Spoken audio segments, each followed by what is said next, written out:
Hello, hello, and welcome to Bitesized Podcast. I'm your host, Zandalee.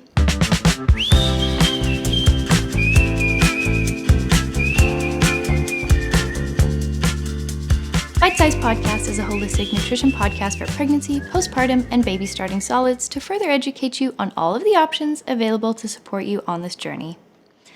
Wow, oh wow, it has been a while, my friends. Thank you for not only allowing me to have a little break from such consistent posting, but also for your continued support while I was away. I see you buying your supplements and re-listening to episodes, which has been so amazing.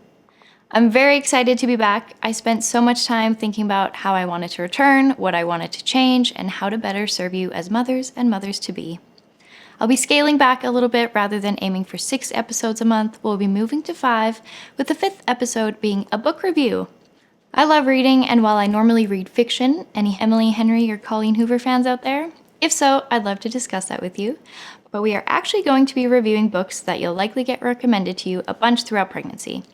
Now, we won't be covering what to expect when you're expecting, but rather more nutrition-focused books for now. And since we're a nutrition podcast, that only makes sense. I also plan on making some recipes on the Bitesize YouTube channel, so if you love watching cooking vlogs, come hang out over there, and you'll even get a sneak peek at what book we will be reviewing. But other than that little switch up, we're going to stick to our little sections, starting off back at pregnancy. So if you're planning to conceive or newly pregnant, congratulations.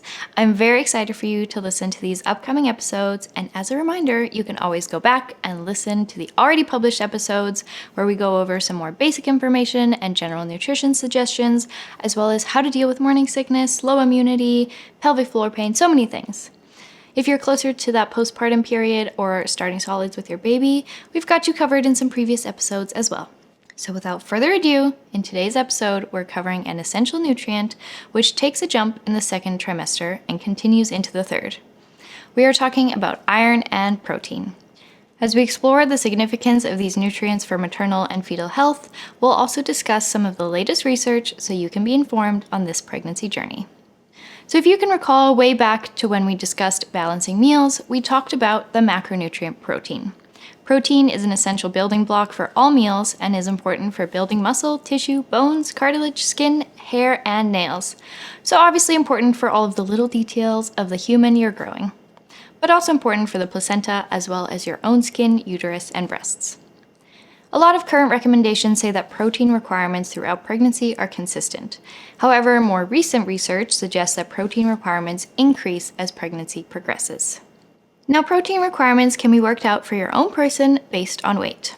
Before 16 weeks, protein requirements are 1.22 grams per kilogram. So if you're 68 kilograms, this would be 83 grams per day. After 16 weeks, as you gain weight, you should be increasing your protein intake as you go. At about 31 weeks, you would be around 103 grams a day, or 1.52 grams per kilogram of weight. Current recommendations highly underestimate the requirements for optimal intake. Now, a lot of people will equate iron and protein because a lot of meat protein sources are high in iron. As a woman, you're already very likely low in iron because of menstruation, and doctors will always tell you to eat steak and spinach. So of course, steak would be an excellent source of protein as well, but a top plant-based source of protein is also buckwheat, amaranth, quinoa, and spinach. As always, you can check out my free resource on balancing meals where we list a whole bunch of protein options to check out. So I wanted to combine protein and iron in this episode because 1, both of these become more important as you go into your 2nd trimester, and 2, you can hit 2 birds with 1 stone if you're a meat eater, so you can meet your protein and iron needs. When talking about iron requirements, it's estimated that only 20% of women begin their pregnancy with sufficient iron stores to maintain healthy levels through pregnancy. Interestingly, because menstruation ceases at pregnancy, iron requirements decrease in the 1st trimester. As you enter the 2nd trimester, though, blood volume increases by 45%, causing an increase in iron needs. In the 3rd trimester, the fetal iron needs also increase, and so your intake should increase as well. Following birth, iron continues to be important due to maternal losses from bleeding, so when you become pregnant, iron needs increase to about 27 milligrams per day. Now, unfortunately, those following a plant-based diet are at a higher risk of being anemic. The complication comes in when plant-based sources are also high in fiber, phytic acid, and other anti-nutrients, which decrease the absorption of the iron in these sources. So if you do follow a plant-based diet, the recommendation is 1.8 times higher, so you're looking at consuming about 49 milligrams a day from plant-based food sources. Now, not all iron is equal. There's heme iron and non-heme iron. Heme iron is the most bioavailable form of iron and is found in meat, seafood, and poultry. These foods and this form of iron is 25 to 40% more absorbable. Non-heme iron is found in plant-based and iron-fortified foods. These are 2 to 13% absorbable. When it comes to what foods are rich in iron, I've got you covered. Some of the top heme iron sources are pork liver, other animal livers, and oysters. Some non-heme iron food sources are lentils, quinoa, beans, and tomato puree. There are also some important notes on iron supplementation. When looking for an iron supplement, I encourage you to look for an iron chelate, such as iron biglycinate or ferrous biglycinate. These forms of iron are far less likely to cause digestion issues and have a better rate of absorption. You could also look for carbonyl iron. This supplement form is absorbed slower into the body, which may also reduce side effects. The supplement form to avoid is ferrous fumarate. Now, unfortunately, this is the most commonly prescribed form of iron and likely the kind you'll find on the grocery store shelves. About 45% of people who consume this form of iron experience unfortunate side effects such as constipation, nausea, heartburn, stomach pain, and more. As a teen who was prescribed some ferrous fumarate, I would highly recommend not taking this one. It really does suck. Now, since some forms of iron are not as absorbable, there are things we can try when thinking of our meals to help our body absorb iron. 1. Avoid tannin-rich foods when consuming iron, such as coffee or black tea. Avoid eating with calcium-rich foods, which also block the absorption of iron, so this is like your milks and cheeses.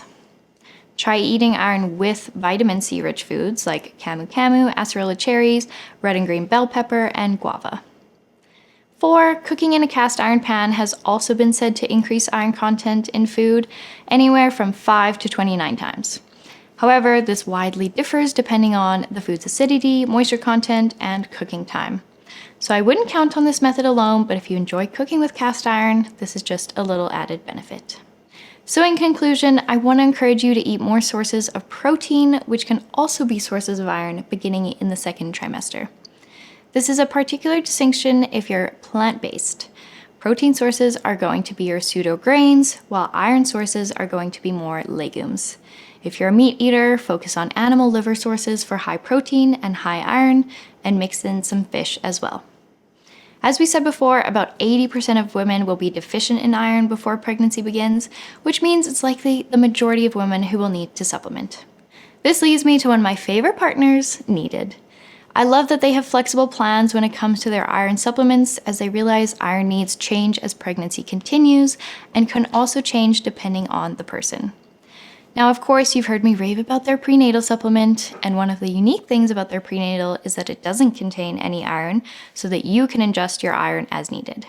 Right on their website, you can see that in preconception and first trimester, for the average person who hasn't received other doctor recommendations, you'd consume 1 capsule a day, and then increase to 2 capsules in the second trimester until about 7 weeks postpartum.